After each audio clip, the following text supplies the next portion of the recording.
நம்ம இனிப்புக்கு வந்து மாவு பிசைஞ்சிருவோம். 1 கப் மைதா மாவு, அதுக்கப்புறம் 1 பிஞ்ச் உப்பு. நிறைய போடாதீங்க, இந்த மாவில் கொஞ்சம் டேஸ்ட் இருக்கிறதுனால 1 பிஞ்ச் உப்பு. 1 கப் மைதா மாவுக்கு வந்து ஒரு 1லேருந்து 2 டீஸ்பூன் எண்ணெய். இதை நல்லா மிக்ஸ் பண்ணிவிட்டு தண்ணி ஊற்றி ஒரு மாவு ரெடி பண்ண போகிறோம். அவ்வளோதான். இது வந்து இனிப்புக்கு என்ன பண்ணணும்னு நினைக்கிறேன். கொஞ்சமாக தண்ணி ஊற்றி ஒரு மாவு பிசைஞ்சிடலாம்.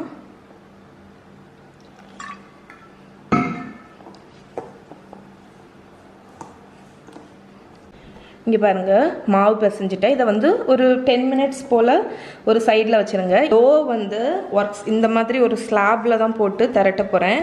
மாவு வந்து ஸ்ப்ரிங்கிள் பண்ணிக்கோங்க. இது என்ன மாவுன்னு பார்த்தீங்கன்னா அரிசி மாவு.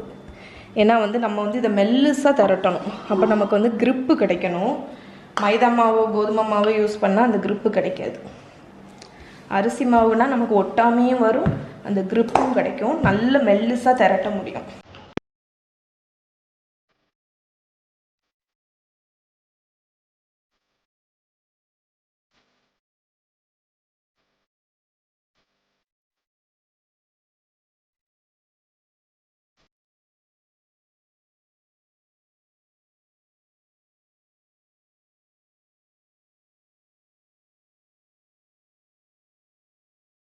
இப்போ பார்த்தீங்கன்னா நான் மெல்லுசாக திரட்டிட்டேன். இப்போ நான் என்ன பண்ண போகிறேன்னா கொஞ்சம் அரிசி மாவை நல்லா டஸ்ட் பண்ணிக்க போகிறேன்.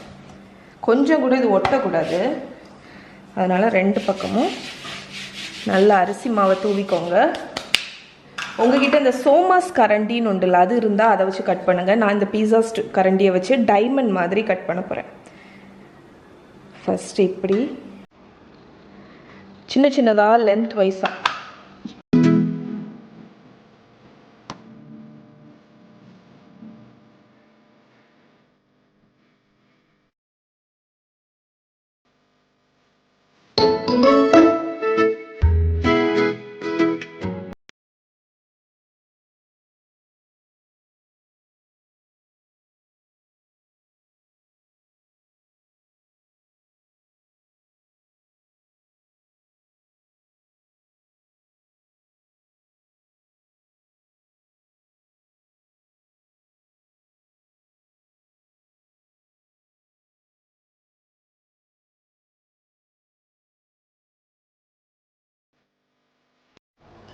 சுகர் சிரப் வந்து வைக்கிறது ரொம்ப ஈஸி.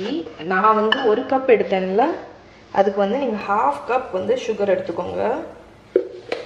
1/2 கப் சுகரை ஒரு கடாயில் போட்டுக்கோங்க. 1/4 கப் தண்ணி.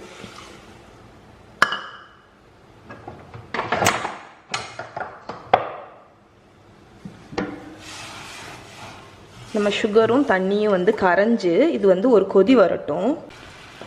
நம்மளோட சிரப் வந்து கொதிக்க ஆரம்பிச்சிருச்சு. இது வந்து ஒரு கம்பி பாகு வரணும்.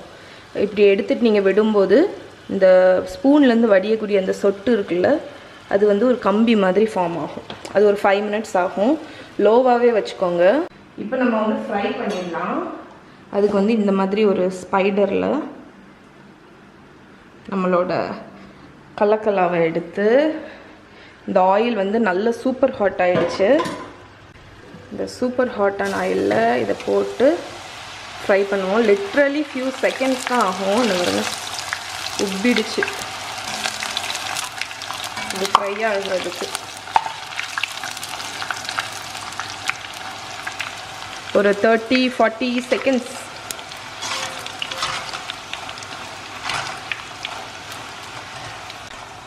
இப்போ பார்த்தீங்கன்னா நம்ம கலக்கெல்லாம் நல்லா கோல்ட் ஆகிடுச்சு. இது நல்ல கிறிஸ்பாக ஃப்ரை ஆகிருக்குங்கிறதுக்கு அர்த்தம் வந்து அந்த பபுள்ஸ் நம்ம போட்டோம்ல, ஃபஸ்ட்டு பபுள்ஸாக இருந்துச்சுல்ல, அந்த அந்த அந்த என்ன சொல்கிறதுக்கு அந்த உஸ்ஸுன்னு இருந்த இது வந்து அப்படியே சப்சைட் ஆகிடும்.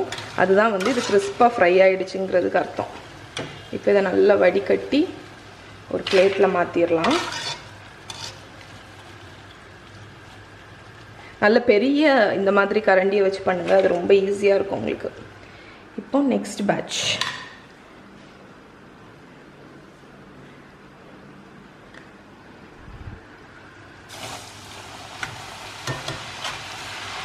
இதை ஃப்ரை பண்ணிவிட்டு அதுக்கப்புறம் என்ன பண்ணணும்னு காணிக்கிறேன். இப்போ இந்த சிரப்பை பாருங்கள், இது அப்படியே இழுக்கும் பாருங்கள். இப்போ இழுக்குதா? அந்த இழுக்கிறது வந்து ஒரு கம்பி மாதிரி வருதா அப்படின்னா நம்மளோட சிரப் வந்து ரெடி ஆயிடுச்சுன்னா. இப்போ நம்ம சிரப்பும் ரெடி ஆயிடுச்சு, நம்மளோட கலக்கலாவும் ஃப்ரை ஆயிடுச்சு. இப்போ நம்ம சிரப்பில் நம்மளோட கலக்கலாவை போட்டு நல்லா டாஸ் பண்ணிகிட்டே இருங்க. இப்போ வந்து நம்ம சுகர் எல்லாத்தையுமே இது அப்சர்வ் ஆகிடுச்சு. இதை எடுத்து நான் ஒரு பிளேட்டில் மாற்றிடுறேன். பிளேட்டில் மாற்றி கூல் ஆகும்போது அந்த சுகர் வந்து உங்களுக்கு ஒரு கோட்டிங் மாதிரி வந்துடும். நம்ம வந்து சுகரில் கோட் பண்ணோம்ல, சுகரில் ஆட் பண்ணிவிட்டு நான் ஒரு 1 minute போல் அதை நல்லா மிக்ஸ் பண்ணிவிட்டு அதை ஒரு பிளேட்டில் எடுத்து வச்சுட்டேன். இனி இது ஆறும்போது நல்லா ஹார்டாயிரும்.